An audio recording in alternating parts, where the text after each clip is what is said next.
हमारा हिंदू धर्म किसी का अहित नहीं चाहता। वो स्पष्ट कहता है अहिंसा परमो धर्म, लेकिन ये भी जोड़ता है धर्म हिंसा तथैव च, यानी अहिंसा परम धर्म है, लेकिन अगर राष्ट्र की रक्षा करने के लिए, धर्म की रक्षा करने के लिए, निर्दोष लोगों को बचाने के लिए हिंसा करनी पड़े तो धर्म सम्मत मान्य है। और यह आह्वान भारत का शास्त्र करता है, और यही आह्वान स्वामी प्रणवानंद जी ने भारत सेवाश्रम संघ की स्थापना के समय कहा था, किया था कि अहिंसा परमो धर्म, जो हमारा पहला पक्ष है, जो पक्ष कहता है हम सेवा के कार्य के साथ जुड़े, दीन दुखियों की सेवा के लिए अपना जीवन समर्पित करिए। सैकड़ों की संख्या में आए हुए सन्यासी इसके उदाहरण हैं।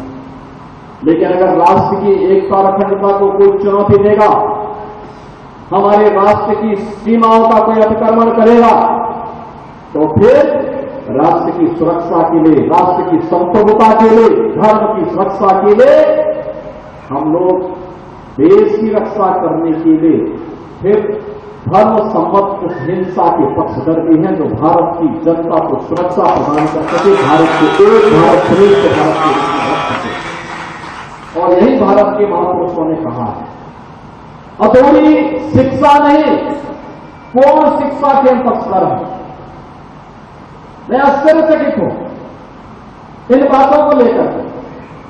हर जाति, मत, संप्रदाय या मजहब से जुड़े हुए महापुरुषों ने लोक कल्याण के लिए अपने अपने अनुसार योगदान दिया होगा, उन सबका सम्मान होना चाहिए, उसमें कोई संदेह नहीं, सभी को सम्मान मिलना चाहिए। और अगर कोई व्यक्ति किसी मत, पंथ या संप्रदाय से जुड़े हुए किसी इष्ट के खिलाफ, किसी महापुरुष के खिलाफ, किसी योगी सन्यासी के खिलाफ अपशब्दों का प्रयोग करता, वक्र भाषा का प्रयोग करता है, तो वह दंड का भागी बनता है। उसके खिलाफ कानूनन कार्रवाई होनी चाहिए, कार्रवाई होती नहीं है। लेकिन विरोध का मतलब ये नहीं होता है कि हम आगजनी करें, तोड़फोड़ करें, लूटपाट करें। यह कतई स्वीकार्य नहीं हो सकता, कतई स्वीकार्य नहीं हो सकता है।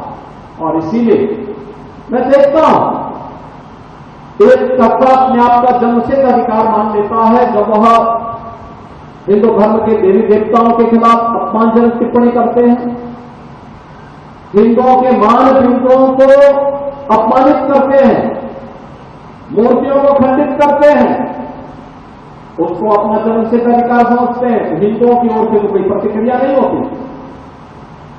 लेकिन अगर किसी अज्ञानी के द्वारा या किसी के द्वारा विद्वेष में कोई शब्द कहे जाते हैं, तो उसको लेकर के जमीन आसमान एक करने का कुत्सित प्रयास होता है। कानून को कोई हाथ में लेने का दुस्साहस न करे, और अगर कोई कानून को हाथ में लेने का दुस्साहस करेगा तो उसको कानून की गिरफ्त में आना ही होगा। कानून उससे सख्ती से निपटने का काम भी करेगा, जो कानून की अपने हाथ में लेकर के तोड़फोड़ और अराजकता को बढ़ावा देगा।